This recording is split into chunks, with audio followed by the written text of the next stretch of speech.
Hello students, welcome to the channel Scienza Basica. This is Annisha. So today we will be doing the first chapter for chemistry, that is chemical reactions and equations. तो आज के topic है chemical reactions and equations.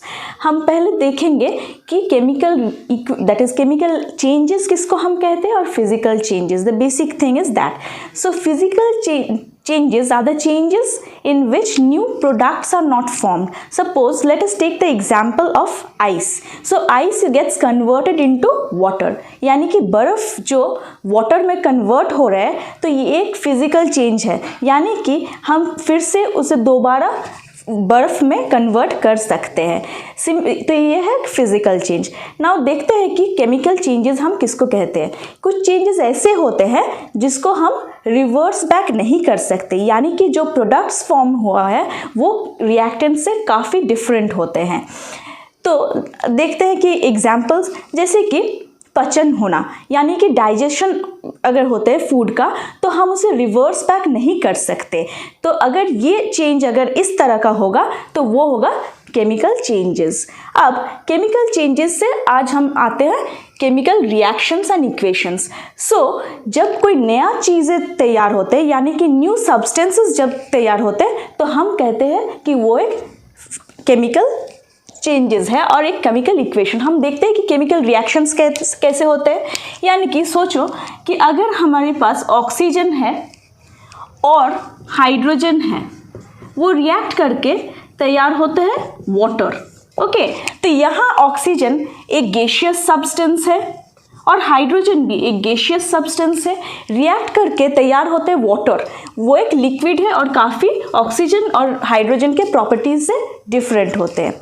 Second, हम देखेंगे कि products different होते हैं reactants के साथ, यानी कि यहाँ हमें जो मिला है वाटर ऑक्सीजन और हाइड्रोजन से डिफरेंट है. Water is different from hydrogen and oxygen.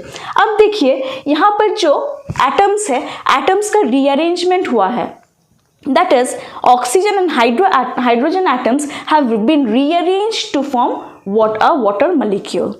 Now coming to the next point, that is atoms of one element will not get changed into atoms of another element. यानी कि suppose हमारे पास hydrogen है, hydrogen और carbon मिलाकर हमें water ही मिलेगा, carbon dioxide तो नहीं मिलेगा.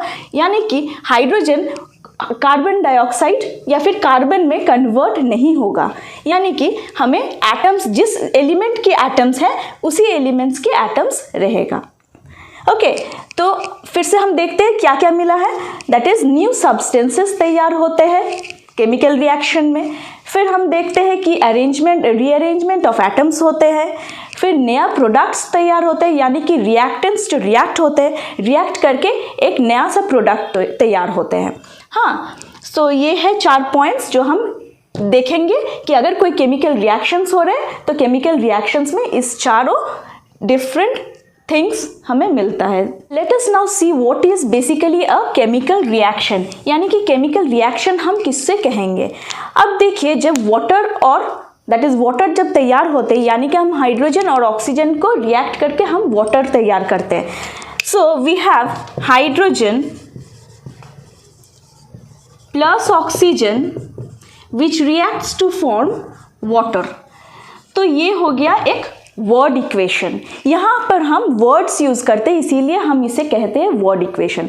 अब हम जब इसमें केमिकल सिंबल्स यूज़ करेंगे या फिर फॉर्मूले यूज़ करेंगे तब उसे कहा जाएगा केमिकल रिएक्शन.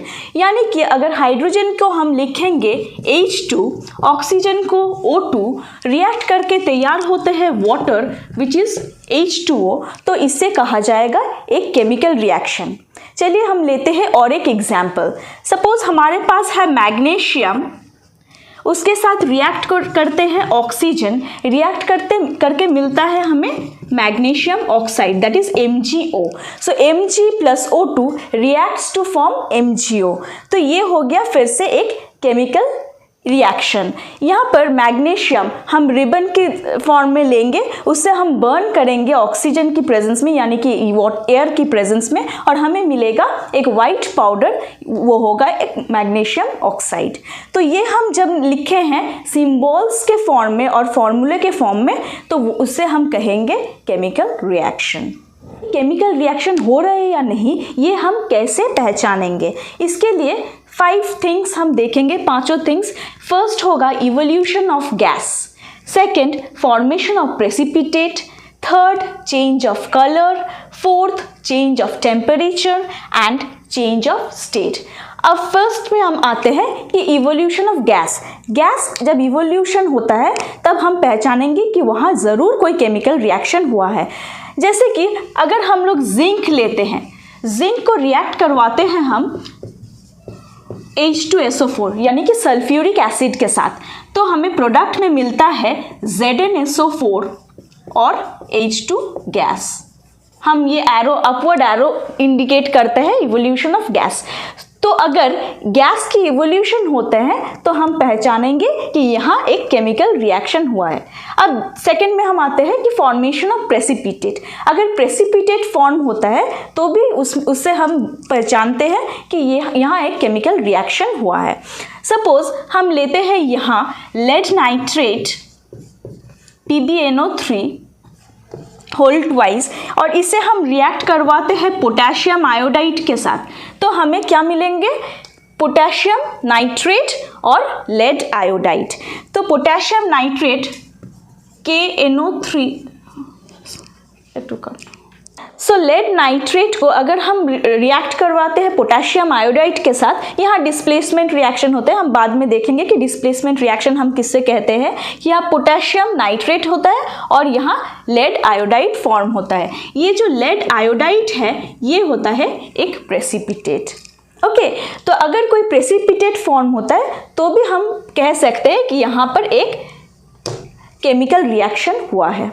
ओके, नाउ तीसरे वाला that is change of colour. अब देखते हैं कि चेंज ऑफ कलर कैसे होगा। जैसे कि चेंज ऑफ कलर कैसे होगा, जैसे कि अगर हम लेते हैं आयरन और आयरन को रिएक्ट करवाते हैं हम कॉपर सल्फेट में, तो कॉपर सल्फेट का कलर होता है blue.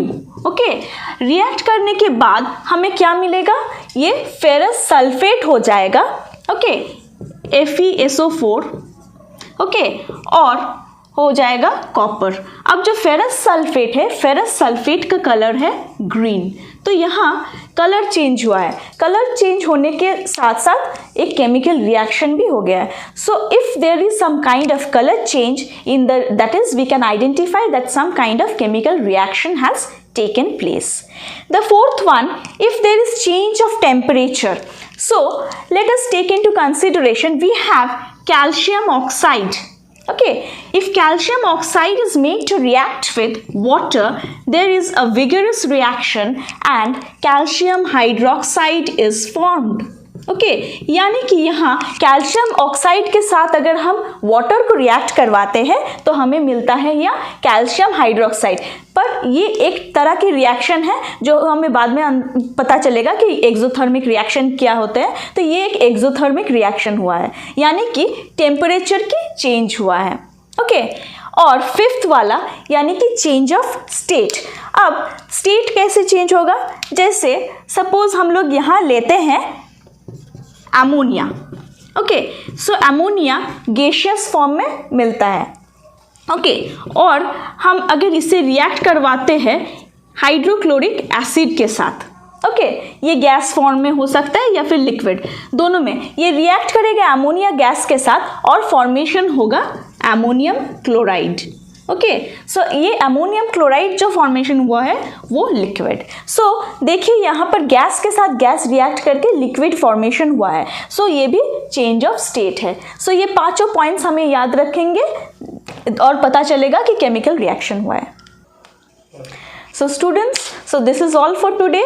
In the next video, I will be uploading how to balance a chemical reaction, how to identify balanced and unbalanced reaction, and how to balance a chemical reaction. Thank you. Have a great day.